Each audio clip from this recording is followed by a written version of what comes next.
Greetings. My name is Luann Powell, and I just want to welcome you to BSOL 432, Human Behavior and Organizations. I'll be your instructor as we go through these next few weeks, and there are 8 modules that are included in this course. The 8th module is actually a final test, and I know that freaks people out when I tell them that I have a final test in the course, but I promise you by the time we get to that, you'll know so much about organizational behavior, and it is called Human Behavior and Organizations, but I'll say organizational behavior, OB, that's just a term that's used with the course.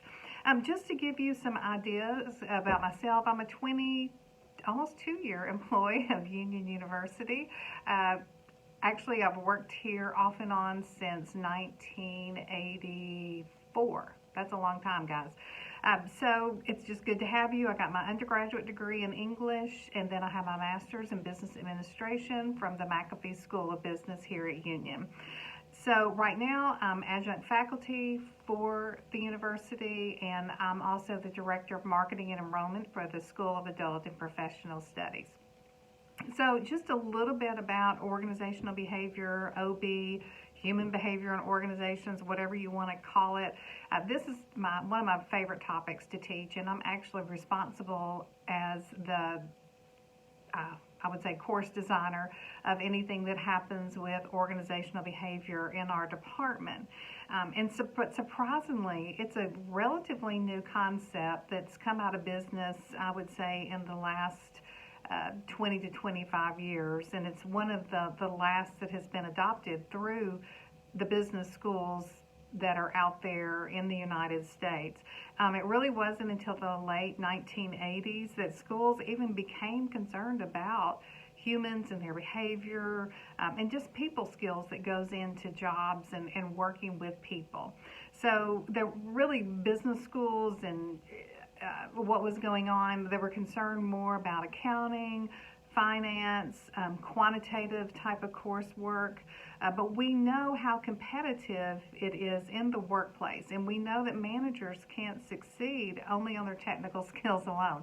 So what we will study is how to help both managers, potential managers, because some of you may fall into that category, to develop people skills. And we're going to study what people do within an organization and how that behavior affects really the organization's performance. So when we look at week 1 and what we'll be covering, we'll have an introduction to the course and also an introduction to what organizational behavior is. We'll also do introductions, and we'll look at globalization, workforce diversity, and with every course, I will give lectures, and of course I encourage you to watch those lectures, but at the end of it, I'll also have the PowerPoints that you can print out if you want to print them out, or you can save them and do notes while you watch the lectures. That's really your choice on how you want to handle it. In week 2, it's personality, perception, and attribution, and we'll spend time examining ourselves through different personality profiles. We'll dig deeper into our own characteristics, and then we're going to explore how that affects us in life and work. And you'll have assignments throughout every week, or discussion forum posts. And with discussion forum posts, I have very specific instructions that are included in your syllabus. And let me say, read your syllabus first thing, just so you'll know what's involved in the course.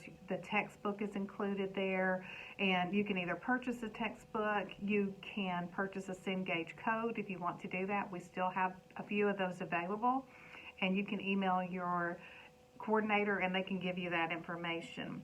But you're going to be required to put your response on the discussion post, and then you'll have to reply to at least one other person in the classroom. And when you make your initial post, I require at least 3 paragraphs, 400 words. So you can set the little word counter and figure out that you've got 400 words. And then 200 words in your response. So this is our class discussion, and so that's what we want to keep in mind, is that we're not in person, so we can't have a class discussion, so that's why we use discussion posts, so we can get opinions out. And that will be our class discussion through the class. Let me also say that if you put something that's controversial, or if you're insulting I don't tolerate that. So everyone is entitled to their opinions, and people are expected to be tolerant and to be Christ-like in their posts. So be careful with that you don't use harsh words toward other people. Don't call them a communist. Don't call them a Nazi. I've had all sorts of stuff. If I see something that's moving in the wrong direction, then I'll remove your post and you'll lose your points for that week.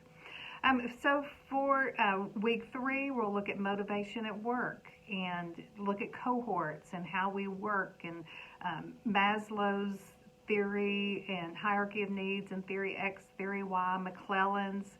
And we'll look at that. We actually spend 2 weeks on motivation, so week 4 is on motivation as well, and you'll have a paper that's due that week. And then in week 5, or module 5, we move into emotions of the workplace. And this is an area that has been included in textbooks, taken out of textbooks, put back in, because I really don't know what to do with it. And we had periods of time where we encourage people, don't bring the emotions into the workforce.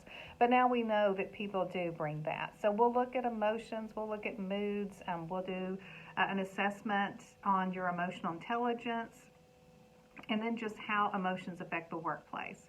Week 6, we move to teams and groups, and we look at different studies, groupthink, which is a fascinating topic, and you'll have to hear all about it because it's probably my favorite that's out there in human behavior and organizations, and I think you'll enjoy that, hopefully as much as I do, and we'll have a paper that's due that week as well. Then we wrap it up with Module 7, Power and Leadership, and looking at power and how that affects the workplace, and also different types of leaders and good leadership traits and good leadership qualities. And then last but not least is our final test. So, and that will be Module 8. So if you would, just make sure you review the syllabus, and I'm going to attach that, and you'll look at it, read it carefully. If you've got questions on it, don't hesitate to email me and let me know what your thoughts are or what your question is. I'm flexible. I'll work with you guys, and anything that I can do through the course to help you. You guys have a great one, and again, don't hesitate to reach out, lpowell@uu.edu, and I look forward to having you over the course of the next few weeks. Thank you.